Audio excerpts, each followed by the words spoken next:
नमस्कार, आप देख रहे हैं हर्पल न्यूज और मैं हूं आपके साथ माधुरी तिवारी। नवाब मलिक बोले, क्रूज से आर्यन खान को किडनैप किया गया, मांगी गई थी 25 करोड़ रुपए की फिरौती। जम्मू कश्मीर में कोरोना के बढ़ते मामलों से स्वास्थ्य विभाग चिंतित। 24 घंटे में 151 संक्रमित, अधिकांश ने लगवाए हैं दोनों टीके। अफगानिस्तान में पंजशीर के बाद इस्लामिक स्टेट पर हावी हो रहा तालिबान, 55 से ज्यादा आतंकियों को करवाया सरेंडर। सीबीएसई परीक्षा में ओएमआर शीट पर पेंसिल ना चलाएं, पेन से लिखा उत्तर ही माना जाएगा सही। दिल्ली हाईकोर्ट ने कहा, मैं किशोर अपराधियों की उम्र निर्धारण की प्रक्रिया 15 दिन में पूरी करें। ड्रग्स केस में विवाद में चल रहे एनसीबी अधिकारी समीर वानखेड़े के पिता ध्यानदेव काचरुची वानखेड़े ने बॉम्बे हाईकोर्ट में महाराष्ट्र के कैबिनेट मंत्री नवाब मलिक के खिलाफ मानहानि का मुकदमा दायर किया है। दायर केस में समीर वानखेड़े के पिता ने नवाब मलिक पर चरित्र और प्रतिष्ठा को क्षति पहुंचाने का आरोप लगाया है। वहीं समीर वानखेड़े के वकील अरशद शेख ने इस मामले पर जवाब देते हुए कहा कि नवाब मलिक वानखेड़े के परिवार पर रोजाना झूठे आरोप लगा रहे हैं। मलिक उनके परिवार को फ्रॉड कह रहे हैं और उनके धर्म पर सवाल उठा रहे हैं कि वह हिंदू नहीं है। इतना ही नहीं, मलिक उनकी बेटी यास्मीन के करियर को भी बर्बाद कर रहे हैं, जो एक क्रिमिनल लॉयर है। वानखेड़े के वकील ने कहा कि मलिक ने वानखेड़े के परिवार के सदस्यों के नाम चरित्र, प्रतिष्ठा और सामाजिक छवि को धूमिल करने की कोशिश में लगे हैं। वानखेड़े के वकील के अनुसार मानहानि केस में यह बताया गया है कि मलिक ने पूर्वाग्रह से प्रेरित होकर समीर वानखेड़े के परिवार के सदस्यों के नाम, चरित्र, प्रतिष्ठा और सामाजिक छवि को नुकसान पहुंचाया है। वानखेड़े के पिता ध्यानदेव की मांग है कि मलिक, उनकी पार्टी के नेताओं और अन्य सभी को उनके और उनके परिवार के खिलाफ मीडिया में कुछ भी आपत्तिजनक, मान हानिकारक सामग्री लिखने, बोलने, प्रकाशित करने पर रोक लगाई जाए। ध्यानदेव ने हाईकोर्ट से अपील करते हुए कहा है कि मलिक के बयान और आरोप चाहे लिखित हों या मौखिक, दोनों ने उनकी और उनके परिवार की छवि को नुकसान पहुंचाया है। इस तरह से लगाए गए आरोप प्रकृति में अत्याचारी और मान हानिकारक हैं। इसके अलावा ध्यानदेव ने हाईकोर्ट से अपील करते हुए कहा है कि नवाब मलिक के इलेक्ट्रॉनिक और सोशल मीडिया में दिए गए सभी बयान जल्द से जल्द हटाए जाएं। इससे पहले भाजपा नेता मोहित कंबोज ने भी नवाब मलिक के खिलाफ 100 करोड़ रुपए का मानहानि का केस ठोका था। नवाब मलिक लगातार भाजपा नेता मोहित कंबोज और उनके परिवार पर गंभीर आरोप लगा रहे थे। मेरा असली नाम तो ज्ञानदेव कचरूजी वानखेड़े है। पैदाइश होने से पहले, स्कूल जाने से पहले सब A to Z मेरा अभी तक का रिकॉर्ड, मेरा डिपार्टमेंट का रिकॉर्ड, स्कूल का, कॉलेज का, एनसीसी का, ज्ञानदेव वानखेड़े मेरा नाम है। मराठी में ज्ञानदेव बोलते, हिंदी में ज्ञानदेव बोलते। मेरा कभी दाऊद से कोई संबंध भी नहीं नाम से हो। अभी किधर से फर्जी बना के लाए ये भी मुझे पता नहीं, और ये सब झूठ है, सब पूरा है। पुराने लखनऊ के नखास मार्केट में स्थित सिटी कार्ट शॉपिंग मॉल में शनिवार रात भीषण आग लग गई। मॉल के ऊपर बने फ्लैट में रहने वाले 10 लोग फंस गए। फायर ब्रिगेड और पुलिस वालों ने लोगों को सीढ़ी के जरिए सुरक्षित बाहर निकाल लिया। रेस्क्यू ऑपरेशन में धुएं की वजह से एक शख्स की हालत बिगड़ गई। एफएसओ चौक आर.के. यादव अपने कंधे पर लाद कर शख्स को नीचे उतार कर लाए। देर रात आग पर काबू पा लिया गया। शनिवार रात करीब 9 बजे मॉल में ग्राहक मौजूद थे। अचानक धुआं और आग की लपटें देखकर लोग बाहर की तरफ भागे। मॉल के अंदर धुआं भरने लगा। आग को काबू करने के लिए लोगों ने पानी डालना शुरू किया, लेकिन कामयाबी नहीं मिली। फायर ब्रिगेड की गाड़ी चौक फायर स्टेशन से पहुंच गई। इंस्पेक्टर चौक रत्नेश सिंह भी बचाव कार्य में डट गए। मॉल में तीसरी और चौथी मंजिल पर फ्लैट बने हैं। यहाँ परिवार रहते हैं। आग लगने के बाद लोग सीढ़ियों से नीचे उतरे, लेकिन धुआं भरने के बाद तकरीबन 10 लोग तीसरी मंजिल पर ही फंस गए। बचाव का शोर सुनकर फायर ब्रिगेड कर्मचारियों ने बाहर से सीढ़ी लगा दी। इसकी मदद से 4 लोगों को नीचे उतारा गया, जबकि कुछ लोगों को सुरक्षित मॉल की छत पर ले जाया गया। मॉल की चौथी मंजिल पर रहने वाले कंबर मिर्जा धुआं की वजह से बेसुध हो गए। FSO R K. यादव आग की लपटों के बीच ऊपर पहुंच गए। वहां से कंबर मिर्जा को कंधे पर उठाकर एक कर्मचारी की मदद से बचाकर नीचे लेकर आए। देर रात तक बचाव के काम जारी थे। आग लगने की वजह शॉर्ट सर्किट बताई जा रही है। अब सोमवार को फायर विभाग आग लगने के कारण की रिपोर्ट तैयार करेगा। श्रीनगर के सामुदायिक या मैरिज हॉल में सीआरपीएफ जवानों को तैनात करने के जम्मू कश्मीर प्रशासन के फैसले से स्थानीय लोगों और राजनीतिक नेताओं में नाराजगी है। पिछले कुछ दिनों में सीआरपीएफ ने कम से कम 2 प्रमुख सामुदायिक हॉलों को अपने कब्जे में ले लिया है, जिसको लेकर स्थानीय लोग काफी रोष में हैं और इसके खिलाफ लगातार अपना विरोध जता रहे हैं। लोगों का कहना है कि सुरक्षा कर्मियों को वैकल्पिक आवास दिए जाने चाहिए। निवासी ने बताया कि कुछ दिन पहले कुछ पुलिस वाले यहां देखने आए थे कि क्या वो हमारे स्थानीय सामुदायिक हॉल में सीआरपीएफ के जवानों को ठहरा सकेंगे। जम्मू कश्मीर प्रशासन का यह बहुत बेतुका फैसला है। लोग अपने सभी जरूरी इवेंट्स को इन हॉलों में आयोजित करते हैं। वहीं खान यार के एक निवासी ने कहा कि ये हॉल भीड़ भाड़ वाले इलाकों में मौजूद है और अगर यहाँ किसी भी तरह की आतंकवादी गतिविधि होती है तो सुरक्षा बलों के द्वारा जवाबी कार्रवाई की जाती है, तो इससे आसपास के स्थानीय लोगों को खतरा हो सकता है। उन्होंने कहा, हमें नतीजों का डर है। साल 1971 में हुए भारत पाकिस्तान युद्ध में भारतीय सशस्त्र सेनाओं को मिली जीत की स्वर्ण जयंती को उपलक्ष्य में 2 साल पहले प्रधानमंत्री नरेंद्र मोदी द्वारा राष्ट्रीय राजधानी से रवाना की गई अगरतला पहुंच गई। शनिवार को विजय परिक्रमा कराने के बाद मशाल को 57 माउंटेन के जवानों और डॉन बेस्को स्कूल के छात्रों ने औपचारिक रूप से स्वीकार किया। ओलंपियन दीपा कर्माकर और छात्रों ने विजय मशाल का शुक्रवार को चांदमारी सेना स्टेशन पर स्वागत किया। इस मौके पर मुख्यमंत्री विप्लव कुमार देव ने कहा कि भारतीय सेना विश्व की सर्वश्रेष्ठ सशस्त्र सेनाओं में से एक है। भारतीय सेना के हजारों जवानों ने मुक्ति योद्धाओं के साथ मिलकर 1971 में बांग्लादेश मुक्ति संग्राम में अहम भूमिका निभाई थी। देव ने लॉन्स नायक अल्बर्ट एक्का की वीरता को याद किया, जो 1971 के युद्ध में तत्कालीन पूर्वी पाकिस्तान के गंगा नगर में शहीद हो गए थे। मशाल यात्रा का उद्देश्य भारत की विजय और हमारे युद्ध नायकों के बलिदान का संदेश देश के सुदूर इलाकों और तटों तक फैलाना है। 16 दिसंबर 2020 को प्रधानमंत्री नरेंद्र मोदी द्वारा विजय ज्योति प्रज्वलित करने के साथ विजय वर्ष समारोह की शुरुआत हुई थी। विजय मशाल को पूरे भारत में ले जाया जा रहा है और इसकी यात्रा के दौरान बड़ी संख्या में स्मारक कार्यक्रम आयोजित किए जा रहे हैं। अफगानिस्तान की सत्ता में तालिबान की वापसी के बाद पहले पंजशीर और अब इस्लामिक स्टेट उसके गले की फांस बन रहा है। हालांकि तालिबान ने अपने खिलाफ उठने वाली हर आवाज को बंदूक के दम पर कुचलने का काम किया है। पंजशीर में छिड़े विद्रोह को उसने इस तरह शांत किया था और अब तालिबान ने दावा किया है कि उसने इस्लामिक स्टेट के 55 से अधिक आतंकियों को घुटने के बल ला दिया है। तालिबान का कहना है कि उसने इस्लामिक स्टेट के आतंकियों को समर्पण के लिए मजबूर कर दिया है। इससे पहले भी उसने 65 आतंकियों के आत्मसमर्पण का दावा किया था। अफगानिस्तान ने आतंकी संगठन इस्लामिक स्टेट तालिबान की गले की फांस बन चुका है। वह तालिबान के लड़ाकों को निशाना बनाते हुए लगातार हमले कर रहा है। इसमें कई तालिबान लड़ाकों की मौत भी हो चुकी है। इस्लामिक स्टेट ने पिछले दिनों बयान जारी किया था कि तालिबान ने अफगानिस्तान को बर्बाद करने का काम किया है और वह इसे खत्म करेगा। पिछले 2 महीने में आईएस ने अफगानिस्तान में आतंकी हमले भी बढ़ा दिए थे। यूपी के मुख्यमंत्री योगी आदित्यनाथ ने कहा कि विभिन्न राज्यों में कोविड के मरीज बढ़े हैं। इससे बस स्टैंड, रेलवे स्टेशन और एयरपोर्ट पर कोरोना जांच की संख्या बढ़ाई जाए। मुख्यमंत्री ने कहा कि इन जगहों पर हर हाल में जांच जारी रखी जाए। मुख्यमंत्री शनिवार को अपने आवास पर कोविड की स्थिति की समीक्षा कर रहे थे। देश के कई हिस्सों में कोविड के मामलों में हो रही बढ़ोतरी के मद्देनजर सीएम की ओर से आदेश दिए गए हैं। मुख्यमंत्री ने कहा कि कोविड और जीका वायरस को लेकर हर स्तर पर सतर्क रहें। कानपुर सहित आसपास के जिलों में निगरानी बढ़ाने के साथ मरीजों के उपचार की व्यवस्था भी रखी जाए। डेंगू जैसी बीमारियों से प्रभावित जिलों में रोगियों के उपचार के लिए सभी प्रबंध किए जाएं। उन्होंने सभी जनपदों में स्वच्छता, सैनिटाइजेशन और फॉगिंग का कार्य पूरी सक्रियता से संचालित किए जाने के निर्देश दिए हैं। उन्होंने कहा है कि निगरानी समितियों का पूर्ण सहयोग लिया जाए।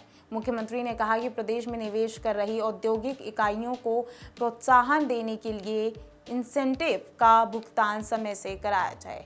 ऐसे सभी प्रकरणों के गहन समीक्षा की जाए, इस संबंध में आ रही समस्याओं का शीघ्र समाधान किया जाए। मुख्यमंत्री ने कहा कि राशन वितरण में किसी भी प्रकार की शिकायत ना मिले। मुख्यमंत्री ने भी कहा कि जिन बच्चों को स्मार्टफोन और टैबलेट वितरित किए जाने हैं, उनकी सूची तैयार कर ली जाए।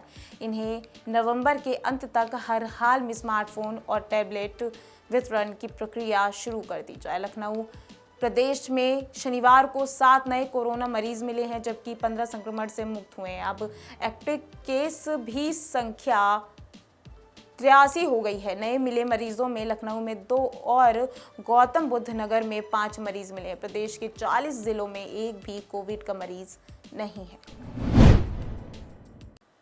दिवाली पर बिगड़ी आगरा की हवा भैया दूज के दिन भी बेहद खतरनाक स्तर पर बनी रही। शनिवार को आगरा जहरीली गैसों का चैम्बर बना रहा। सुबह से रात तक भारी प्रदूषण और स्मॉग की चादर शहर पर छाई रही, जिससे सांस लेने में अस्थमा रोगियों को तो परेशानी आई ही और सामान्य लोगों को भी गले में खराश, खांसी और आंखों में जलन महसूस होती रही। दिन भर यही हालात बने रहे। शनिवार को भारी प्रदूषण और धुंध के मेले से बने स्मॉग के कारण दृश्यता बेहद कम रही। सुबह ताजमहल पर रेड सैंडस्टोन प्लेटफॉर्म से ताजमहल पर्यटकों को नजर नहीं आ पाया। दोपहर में धूप निकलने के बाद ताज 300 मीटर दूरी से दिख रहा था। सैलानियों को धुंध स्मॉग की चादर छाने से सेंट्रल टैंक के आगे पहुंचने के बाद ही ताजमहल नजर आया। वहीं शाम को 4 बजे से यह हाल हो गया कि शनिवार को भी आगरा रेड जोन में बना रहा। प्रदूषण के हालात शहर में इस कदर खतरनाक हैं कि बेहद सूक्ष्म कणों की मात्रा सामान्य से 8 गुना से ज़्यादा है, तो कार्बन मोनोऑक्साइड की मात्रा भी 29 गुना तक ज़्यादा चल रही है। पर्यावरण विशेषज्ञों के मुताबिक हवा चलने पर या तापमान बढ़ने पर ही एयर क्वालिटी इंडेक्स में कुछ राहत मिल सकती है। ट्रैफिक जाम से मुक्ति, सड़कों की धूल कम करने के लिए पानी का छिड़काव आदि कदमों को तुरंत उठाने की जरूरत है। शहर में जिन जगहों पर खुदाई और निर्माण गतिविधियां चल रही हैं, उन जगहों पर प्रदूषण रिकॉर्ड तोड़ स्थिति में है। आवास विकास कॉलोनी में शिविर और पानी की खुदाई के बाद सड़कों का निर्माण न होने के कारण धूल के गुबार उड़ रहे हैं, तो फतेहाबाद रोड और शाहजहां पार्क पर मेट्रो प्रोजेक्ट की निर्माण गतिविधियां चल रही हैं। इससे आवास विकास कॉलोनी और शाहजहां पार्क पर प्रदूषण 500 के उच्चतम स्तर को पार कर गया है। पार्टिकुलेट मैटर 2.5 और PM 10 माइक्रोग्राम प्रति क्यूबिक मीटर की मात्रा 500 के पार हो गई है। दिन भर इनका औसत 429 पर रहा, जबकि एयर क्वालिटी इंडेक्स 390 पर रहा। DEI के पर्यावरण विशेषज्ञों रंजीत कुमार ने बताया कि धूल, कचरा जलाने, ट्रैफिक जाम और पटाखों का एक साथ चलाने के कारण वातावरण में प्रदूषण की मात्रा बढ़ी है। मौसम संबंधी कारकों के कारण प्रदूषण स्तर एकाएक बढ़ा है। हवा चलने, तापमान में बढ़ोतरी के साथ स्तर में कमी आने लगी है। सूक्ष्म कण पेड़, पौधे, सड़क आदि पर जमा है। इसका असर 7 दिनों तक रह सकता है। यमुना के पानी में अमोनिया की मात्रा बढ़ने से रविवार को दिल्ली में पेयजल आपूर्ति बाधित रहेगी। इस दौरान सोनिया विहार, वजीराबाद, भागीरथी, चंद्रावल और ओखला ट्रीटमेंट प्लांट से पेयजल का उत्पादन प्रभावित होगा। दिल्ली जल बोर्ड का कहना है कि यमुना के पानी में अमोनिया की मात्रा बढ़ गई है। इससे दिल्ली के 5 बड़े वाटर ट्रीटमेंट प्लांट अपनी पूरी क्षमता से काम नहीं कर सकेंगे। नतीजतन पूर्वी दिल्ली और दक्षिण दिल्ली के कई इलाकों में रविवार सुबह शाम पानी की आपूर्ति प्रभावित रहेगी। कई इलाकों के लोगों को रविवार को पानी की कमी का सामना करना पड़ सकता है। इनमें साकेत, कटवरिया सराय, पुष्प विहार, जाफराबाद, झिलमिल, कड़कडूमा, सिविल लाइंस, कमला नगर, शक्ति नगर, करोल बाग, पहाड़गंज, पटेल नगर, राजेंद्र नगर, बलजीत नगर, प्रेम नगर, इंद्रपुरी और NDMC के कुछ इलाके शामिल हैं। इसके अलावा Kalkaji, Govindpuri, Tughlakabad, Sangam Vihar, Ambedkar Nagar, Prahladpur, Subhash Park, Model Town, Gulabi Bagh, Punjab Bagh, Jahangirpuri, Moolchand, Greater Kailash, Burari और इसके आसपास के इलाकों में भी रविवार की सुबह और शाम पानी की सप्लाई प्रभावित रह सकती है। जल बोर्ड की तरफ से कहा गया है कि इन इलाकों में जल बोर्ड टैंकरों के जरिए पानी सप्लाई करने की कोशिश करेगा। साथ ही सलाह भी दी गई है कि पानी की उचित मात्रा में इस्तेमाल करें। महाराष्ट्र के अहमदनगर के सिविल अस्पताल के आईसीयू वार्ड में शनिवार सुबह भीषण आग लग गई, जिसमें 11 कोरोना रोगियों की मौत हो गई। यहां कोरोना रोगियों का इलाज चल रहा था। आग में झुलसे लोगों को पास के एक अन्य अस्पताल में शिफ्ट किया गया। वहीं मृतकों की संख्या बढ़ने की आशंका जताई जा रही है। आग लगने की तुरंत बाद अस्पताल कर्मियों और स्थानीय लोगों की मदद से आग बुझाने की कोशिश की गई। इसके बाद दमकल की कई गाड़ियां मौके पर पहुंच गई और आग पर काबू पाया गया। अधिकारिक ने कहा कि महाराष्ट्र के अहमदनगर शहर में जिला सिविल अस्पताल के आईसीयू में शनिवार को भीषण आग लगने से कम 11 कोरोना वायरस रोगियों की मौत हो गई और एक व्यक्ति गंभीर रूप से झुलस गया। बता दें कि आग शनिवार सुबह 11:30 बजे के आसपास लगी। इस दौरान आईसीयू वार्ड में 20 लोग मौजूद थे। इनमें से कुछ वेंटिलेटर पर थे। हॉस्पिटल के वार्ड बॉय, नर्स और डॉक्टर्स ने सभी मरीजों को सेफ वार्ड में शिफ्ट किया। जानकारी के अनुसार जिस वार्ड में आग लगी वह अस्पताल के बिल्कुल बीचों बीच है। आग लगने पर पहले अस्पताल के अग्निशमन यंत्र से इस पर काबू पाने की कोशिश की गई, लेकिन यह कोशिश नाकाम रही। इसके बाद अहमदनगर निगम और MIDC दमकल विभाग की गाड़ियां घटनास्थल पर पहुंची। इसके अलावा पुलिस कर्मियों और अस्पताल प्रबंधन के लोग राहत और बचाव कार्यों में जुटे। इस हादसे में प्रधानमंत्री नरेंद्र मोदी ने भी शोक प्रकट किया। मोदी ने कहा कि महाराष्ट्र के अहमदनगर के एक अस्पताल में आग लगने से हुए लोगों की मृत्यु से दुखी हूं। पीड़ित परिवारों के प्रति संवेदना, घायल लोग जल्द से जल्द स्वस्थ हों। करोड़ों रुपए के मनी लॉन्ड्रिंग मामले में गिरफ्तार किए गए महाराष्ट्र के पूर्व गृह मंत्री अनिल देशमुख के लिए राहत की खबर आई है। मुंबई की विशेष अदालत ने देशमुख की ईडी हिरासत को आगे बढ़ाने से इनकार कर दिया है। उन्हें 14 दिन की न्यायिक हिरासत में भेज दिया गया है। इससे पहले नियमित स्वास्थ्य परीक्षण के लिए हिरासत में भेजा था। ईडी ने मनी लॉन्ड्रिंग के एक मामले में देशमुख को 12 घंटे से अधिक समय तक चली पूछताछ के बाद 1 नवंबर की देर रात गिरफ्तार कर लिया था। वहीं अनिल देशमुख के बेटे ऋषिकेश देशमुख की अग्रिम जमानत पर सुनवाई 12 नवंबर तक टल गई है। सुनवाई तक उन्हें गिरफ्तारी से कोई राहत नहीं दी गई है। बता दें कि मनी लॉन्ड्रिंग मामले में देशमुख को ईडी ने सोमवार देर रात 12 घंटे से अधिक समय तक पूछताछ के बाद गिरफ्तार किया था। पूर्व मंत्री ने मामले में ईडी द्वारा जारी किए गए समन को छोड़ दिया था, लेकिन बॉम्बे हाईकोर्ट द्वारा पिछले हफ्ते राहत नहीं मिलने के बाद वह सोमवार को एजेंसी के सामने पेश हुए। यह एक विशेष अवकाश अदालत ने मंगलवार को उसे 6 नवंबर तक ईडी की हिरासत में भेज दिया था। वहीं ईडी ने अदालत को बताया था कि देशमुख अपराध की आय के मुख्य लाभार्थी थे और सीधे तौर पर मनी लॉन्ड्रिंग के अपराध में शामिल थे। केंद्रीय एजेंसी ने अपने रिमांड में नोट में कहा कि एनसीपी नेता इस मामले में महत्वपूर्ण आरोपी के रूप में उभरे हैं। जम्मू कश्मीर में त्योहारी और सर्दियों के सीजन में कोविड SOP की धज्जियां उड़ाने का असर दिखने लगा है। नए मामलों में पूरे परिवार संक्रमित हो रहे हैं। जम्मू शहर के सरवाल और संजय नगर इलाके से शनिवार को एक परिवार से 5 लोग कोरोना संक्रमित मिले हैं। दोनों ही परिवार कश्मीरी पंडित समुदाय से हैं। संजय नगर के एक संक्रमित मरीज को DRDO कोविड अस्पताल जम्मू में भर्ती कराया गया है, जबकि दोनों परिवारों के अन्य 9 लोगों को होम आइसोलेट किया गया है। शनिवार को प्रदेश में 151 नए संक्रमित मिले हैं, जिनमें कश्मीर संभाग से 135 मामले हैं। हालांकि आधिकारिक तौर पर जम्मू में एक संक्रमित परिवार का आंकड़ा प्रदर्शित नहीं किया गया है। चिंता यह है कि नए मामले मिल रहे संक्रमित मामलों में अधिकांश पीड़ितों ने दोनों कोविड टीकाकरण की खुराक ली है। कोविड विशेषज्ञों के अनुसार सामाजिक दूरी का ध्यान न रखने के कारण संक्रमण के प्रसार को बढ़ने में मदद मिली है। त्योहारी सीजन खत्म होने के बाद अगले 1-2 हफ्तों में कोविड का प्रसार बढ़ सकता है। बताया जाता है कि सरवाल में संक्रमित हुए परिवार का एक सदस्य हाईकोर्ट में SO के पद पर कार्यरत है। आशंका है कि बाहर से संक्रमण लाने के कारण परिवार के अन्य सदस्य पीड़ित हुए हैं। इसी तरह संजय नगर में संक्रमित हुए परिवार के यहाँ कुछ दिन पहले शादी समारोह था, जिससे आशंका है कि वहां से ही उन्हें संक्रमण मिला है। केंद्रीय माध्यमिक शिक्षा बोर्ड की 10वीं 12वीं की टर्म 1 परीक्षा में OMR शीट पर पेंसिल से उत्तर देना छात्र को महंगा पड़ सकता है। बोर्ड ने OMR शीट पर पेंसिल का प्रयोग पूरी तरह से वर्जित किया है। छात्र के पेंसिल को प्रयोग करने पर उसे नकल के रूप में माना जाएगा। ऐसा करने पर छात्र के खिलाफ कार्रवाई भी की जाएगी।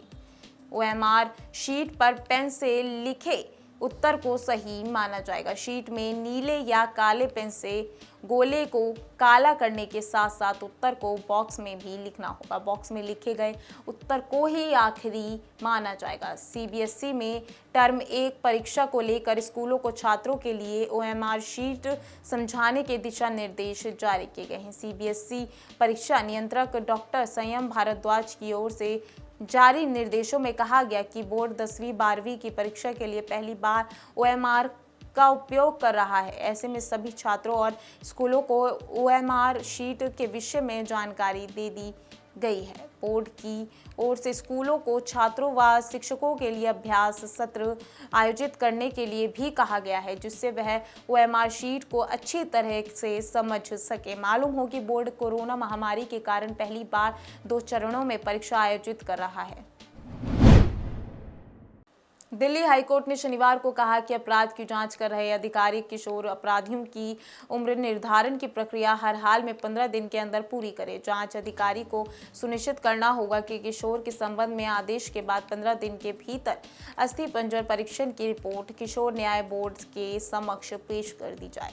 जस्टिस सिद्धार्थ मृदुल और जस्टिस अनूप जयराम भांबानी ने कहा कि किशोर न्याय बोर्ड को भी यह सुनिश्चित करना चाहिए कि अपराध की प्रकृति चाहे जैसी भी हो, कानून का उल्लंघन करने वाले किशोरों से संबंधित सभी मामलों में उम्र निर्धारण की प्रक्रिया 15 दिन में पूरी की जाए। हाईकोर्ट ने किशोरों से संबंधित पूछताछ की प्रक्रिया को सुव्यवस्थित करने के लिए भी विभिन्न निर्देश जारी किए हैं। साथ ही यह स्पष्ट किया है कि सभी संबंधित अधिकारियों को पूरी ईमानदारी से इसका पालन करना चाहिए। पीठ किशोर न्याय अधिनियम के कुछ प्रावधानों की व्याख्या और प्रभावी संबंधित विभिन्न मुद्दों पर विचार कर रही थी। पीठ ने दिल्ली सरकार को 4 हफ्तों में उन मामलों की संख्या बताने का भी निर्देश दिया है जहां किशोर से जुड़े मामले 6 महीने से 1 साल तक लंबित है। साथ ही जांच शुरू कब हुई और किशोर को पहली बार जेजेबी के समक्ष कब पेश किया गया, कोर्ट अब 14 दिसंबर को अगली सुनवाई करेगा। फिलहाल के लिए आज की खबरों में बस इतना ही। देखते रहिए हर्पल न्यूज़। नमस्कार।